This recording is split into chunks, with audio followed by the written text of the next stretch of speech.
Hello everyone, स्वागत है आप लोग का आपके अपने चैनल पढ़ के तो देख में। तो बच्चे, आज मैं लेके आ गया हूं आप सभी के लिए एक नया टॉपिक, दो चर वाले रैखिक समीकरण।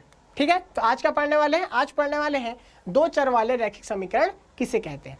ये आपके क्लास 10th के जो एक चैप्टर है, तीसरे नंबर का चैप्टर, दो चर वाला रैखिक समीकरण युग्म, उसका एक टॉपिक है और इसे आपने कक्षा 9th में भी पढ़ा था। तो भाई इसे पहले अच्छे से समझ लो तो आपको दो चर वाला रैखिक समीकरण युग्म बहुत अच्छे से समझ में आ जाएगा। ठीक है, अब अगर मैं समझूं दो चर वाला रैखिक समीकरण किसे कहते हैं, उसके पहले ये समझ लेते हैं कि भाई रैखिक समीकरण क्या होता है। तो भाई ऐसा समीकरण जहां चर की अधिकतम घात आपको एक देखने को मिले, वह आपका क्या होगा, रैखिक समीकरण कहलाएगा। चलो एग्जाम्पल देख लेते हैं। सिंपली अगर मैं एग्जाम्पल दिखाऊं आपको तो मैं लिख सकता हूं x धन 3 बराबर 0। ठीक है, x धन y बराबर 2, x धन y धन z बराबर 0। ठीक है, तीनों को ध्यान से देखो, सभी में देखो x की घात यहाँ एक, यहाँ x की घात एक, y की घात एक, x की घात एक, y की घात एक, z की घात एक। तो जितने चर आपको दिखाई दे रहे हैं सभी के लिए यहाँ पे अधिकतम घात एक हो गई। ठीक है, तो यहाँ से हम कह सकते हैं कि इसमें मुझे एक चर दिखाई दिया। इसमें कितना चर दिखाई दिया, एक चर। इसमें मुझे कितना चर दिखाई दिया, दो चर दिखाई दिया। ठीक है, इसमें मुझे कितना चर दिखाई दिया, इसमें मुझे दिखाई दिया तीन चर। ठीक है, एक चर, दो चर और तीन चर। तो बेटा एक चर है, दो चर है, तीन चर है। ठीक है, लेकिन सभी क्या हैं, सभी आपके रैखिक समीकरण हैं। सभी में जो हमारे चर हैं उसकी अधिकतम घात कितनी दिखाई दे रही है, केवल और केवल एक ही दिखाई दे रही है। सबसे इंपॉर्टेंट बात ये है। ठीक है, तो चरों की संख्या चाहे जितनी भी हो जाए कोई फर्क नहीं पड़ता, अगर इसमें घात जो है अधिकतम एक है तो वह आपका रैखिक समीकरण ही कहलाने वाला है। ठीक है, ये तो पहले भी आपने पढ़ रखा है। ठीक है, तो ये तो आपका रिवीजन हो गया सिंपली। ठीक है, तो यहाँ हमने रैखिक समीकरण समझ लिया, यहाँ बात कर लिया एक चर वाला रैखिक समीकरण की। तो यहाँ पे देख सकते हैं हमने पढ़ लिया रैखिक समीकरण किसे कहते हैं और एक चर वाला रैखिक समीकरण क्या होता है यह भी हमने समझ लिया। हमने एक एग्जाम्पल भी लिखा था जो कि क्या था, x धन 3 बराबर 0। चलो ये एग्जाम्पल को अगर आप सिंपली देखोगे तो यहाँ केवल और केवल आपको एक ही चर दिखाई दे रहा है जो कि कौन है, x है, जिसकी घात कितनी है, एक है। तो ये क्या हो गया आपका एक चर वाला रैखिक समीकरण। ठीक है, पहली के कक्षाओं में ये आपने पढ़ा हुआ था। लेकिन बेटा यहाँ पे अगर मैं पूछूं आपसे कि भाई इसका दैनिक जीवन में कैसा उपयोग है, इसका डेली लाइफ में कैसा यूज है, इसका मीनिंग एक्चुअल में क्या होता है, या आप डेली लाइफ की प्रॉब्लम को इस रैखिक समीकरण के द्वारा कैसे हल कर सकते हैं, तो शायद आपको थोड़ा सा दिक्कत होगा। ठीक है, तो इसको समझते हैं कुछ एग्जाम्पल के द्वारा। चलो अगर मैं कहूं कि एक सेब की कीमत 10 रुपए है, इसे समीकरण के रूप में दर्शाइए। अगर कोई कह रहा है कि एक सेब की कीमत 10 रुपए है, इसे समीकरण के रूप में दर्शाइए, तो कैसे दर्शाओगे। चलो भाई हमारा ये प्यारा सा सेब है, देखो हंसता खिलता हुआ सेब है, इसकी वैल्यू क्या है, इसकी वैल्यू कह रहे हैं कि 10 रुपए है। ठीक है, तो कहोगे सर ये तो बन गया इक्वेशन, ये सेब हो गया बराबर 10 हो गया, बन गया इक्वेशन। बिल्कुल इक्वेशन बन गया, बिल्कुल ऐसा कह सकते हैं। लेकिन क्या आप अपने पेपर में सेब का ऐसे डायग्राम बनाओगे, इतना अच्छा तो बनेगा नहीं, जैसा भी बनेगा डायग्राम बना के लिखने वाले हो क्या, नहीं। तो सिंपली क्या करना, सिंपली सबसे पहले क्या कर लेना, मान लेना, माना एक सेब की कीमत, माना एक सेब की कीमत बराबर क्या है, x रुपए है। क्या माना कि एक सेब की कीमत x रुपए है, करेक्ट। तो हम यहां से जानते हैं कि भाई सेब की कीमत कितना रुपए दिया है, 10 रुपए दिया है। तो इस प्रकार हम क्या लिख सकते हैं, x बराबर 10। तो बेटा ये आपका क्या बन गया, ये आपका बन गया रैखिक समीकरण, एक चर वाला रैखिक समीकरण है जहां x क्या है, सेब की कीमत को दर्शाता है। और प्रश्न के अनुसार हमने यहाँ पे जो इसकी कीमत है 10 रुपए है उसको क्या लिखा, x बराबर लिखा कितना 10। तो ये आपका समीकरण यहाँ पे बन गया और इसके द्वारा हम आराम से बता सकते हैं कि भाई ये समीकरण कह रहा है कि x का मान कितना है 10 है और अगर x एक सेब की कीमत है तो सेब की कीमत कितना है 10 है। तो इसको आसानी से इस प्रकार से दर्शा सकते हैं, है कि नहीं? सिंपल है। चलो इसको एक और उदाहरण से समझते हैं। एक और उदाहरण इसका ले लेते हैं। प्रश्न है कि एक फलों की टोकरी में 5 सेब रखे हुए हैं, ठीक है। यदि टोकरी में रखे सभी सेबों की कीमत 50 रुपए है, जितनी सेब रखे हुए टोकरी में उनकी कीमत 50 रुपए है, तो इसे समीकरण के रूप में दर्शाइए। क्या बोला है प्रश्न में? एक फलों की टोकरी में 5 सेब रखे हुए हैं। कितने सेब रखे हैं? 5 सेब। सभी सेब की कीमत 50 रुपए है, ठीक है। तो यहाँ पे देखो, आप सिंपली बता दोगे कि सर यहाँ पे 5 सेब रखा हुआ है, ठीक है। सभी सेब की कीमत कितना है? 50 रुपए। मतलब इन सभी की टोटल कीमत कितना है भाई? 50 रुपए है। इन सभी की टोटल कीमत कितना है? इन सभी सेबों की टोटल कीमत कितना है? 50 रुपए है। तो इसको समीकरण द्वारा अगर मेरे को दर्शाना होगा तो सिंपली हम क्या कर सकते हैं, जैसे हमने पिछले बार कहा था कि भाई ये सभी सेब हैं, बराबर मैंने क्या लिख दिया? 50 रुपए लिख दिया। क्या मुझे एक सेब की कीमत पता है क्या? नहीं पता है, अभी तो नहीं पता है। आप कह दोगे नहीं सर, एक सेब की कीमत तो यहाँ दिख रहा है भाई 10 रुपए है। सवाल बनाने के लिए थोड़ा थोड़ा कभी कभी थोड़ा सा बेवकूफ़ बनना पड़ता है, थोड़ा सा मानना पड़ता है कुछ चीज़ों को। तो यहाँ पे सिंपली क्या करो, यहाँ से सिंपली मान लो, माना सेब की कीमत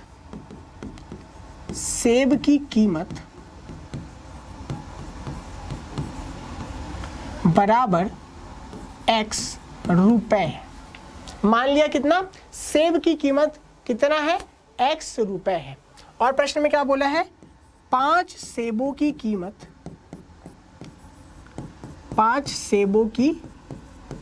सबसे पहले मुझे यहां बताओ कि 5 सेबों की कीमत कितना हो जाएगा भाई? एक सेब की कीमत x रुपए है, तो 5 सेबों की कीमत कितना हो जाएगा? 5x रुपए हो जाएगा। करेक्ट। 5 सेबों की कीमत 5x रुपए हो जाएगा। प्रश्न में बोला है कि पूरी टोकरी में जितने सेब हैं सबकी कीमत 50 रुपए है और 5 सेब रखे हुए हैं, तो हम लिख सकते हैं 5 सेबों की कीमत को 50 रुपए के बराबर। तो 50 बराबर क्या हो गया? 5x हो गया। अंततः हम क्या कह सकते हैं भाई? अंततः हम समीकरण को इस प्रकार से दर्शा सकते हैं, 5x बराबर 50 रुपए।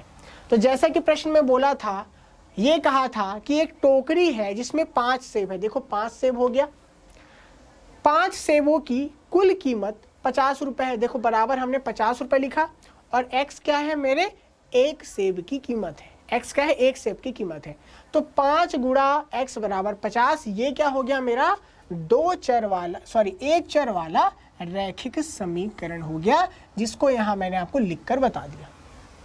अब अगर कोई पूछे आपसे कि इसका हल करके बताओ, या अगर कोई आपसे पूछे कि एक सेब की कीमत क्या होगी ये बता दो, तो सिंपली आप x का मान भी निकाल सकते हो। सिंपली क्या करोगे भाई? x का मान निकालने के लिए x बराबर 50 और 5 गुणे में था तो भाग में आ जाएगा, 5 से भाग दोगे, 5 दाम 50, तो बेटा x का मान कितना आ जाएगा? 10 रुपए आ जाएगा। ये आपका क्या कहलाएगा? ये आपका कहलाएगा हल। ठीक है, ये आपका क्या कहलाएगा? ये आपका कहलाएगा हल। x का मान कितना हो गया भाई? यहाँ पर 10 रुपए हो गया। क्लियर है? तो यहां से हमने ये समझा कि यहाँ पे हम एक चर वाला रैखिक समीकरण का किस प्रकार से प्रयोग कर सकते हैं और दैनिक जीवन की समस्याओं को हल कर सकते हैं। तो जैसे हमने एक चर वाले रैखिक समीकरण के लिए समझा, हम 2 चर वाले रैखिक समीकरण के लिए भी सेम टू सेम बात कर सकते हैं। हमने एग्जाम्पल एक लिया था, अभी एग्जाम्पल क्या लिया था? x धन y बराबर 2। बिल्कुल ये हमारा क्या है? 2 चर वाला रैखिक समीकरण है। x की घात 1 है, y की घात 1 है, बराबर 2 लिखा। ये बिल्कुल हमारा क्या है? 2 चर वाला रैखिक समीकरण का एक उदाहरण है।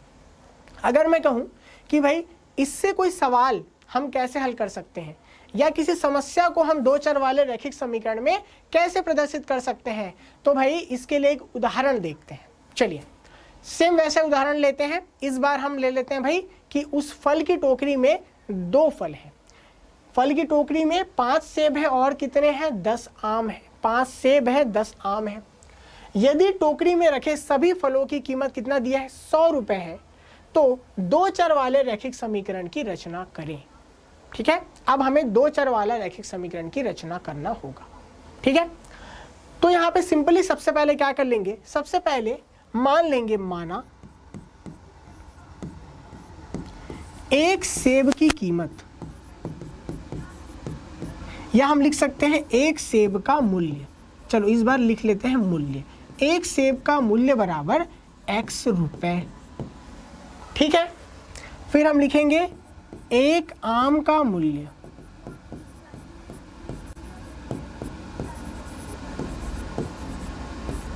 एक आम का मूल्य बराबर y रुपए। ठीक है, एक सेब का मूल्य x रुपए, एक आम का मूल्य y रुपए। इतना तो समझ में आता है सभी को। एक सेब का मूल्य क्या है x रुपए है, एक आम का मूल्य क्या है y रुपए है। तो बेटा यहाँ पे अगर मैं कहूँ मेरे पास 5 सेब हैं और मेरे पास 10 आम हैं, सभी को मिला के कुल कीमत 100 रुपए है, तो इसको हमें 2 चर वाले रैखिक समीकरण में दर्शाना है। ठीक है, तो सबसे पहले भैया हमारे प्यारे प्यारे देखो सेब आ गए हंसते हुए, इसी प्रकार हमारे आम भी आ गए, देखो ये भी बहुत हंस रहे हैं। ठीक है, अब यहाँ पे देखो सेब 5 है, एक सेब का मूल्य क्या बताया, एक सेब का मूल्य बताया x रुपए है। एक आम का मूल्य कितना बताया, एक आम का मूल्य बताया y रुपए है। ठीक है, तो भाई सेबों के लिए सेबों की कुल कीमत कितनी हो जाएगी, 5 सेब है तो 5x इनकी हो जाएगी कुल कीमत। करेक्ट। यहाँ पे देखो कितने आम है, 1 2 3 4 5 6 7 8 9 10 आम है। तो भाई यहाँ पे आमों की कुल कीमत कितनी हो जाएगी, देखो सेब की कुल कीमत हो गई यहाँ पे 5x, आम की कुल कीमत कितनी हो गई 10y, क्योंकि 10 आम है तो 10y हो जाएगा। ठीक है, अब यहाँ पे अगर मैं फलों की कुल कीमत की बात करूं तो यहां से हम लिखेंगे सेबों की कुल कीमत, सेबों की कुल कीमत, ठीक है, धन आमों की कुल कीमत,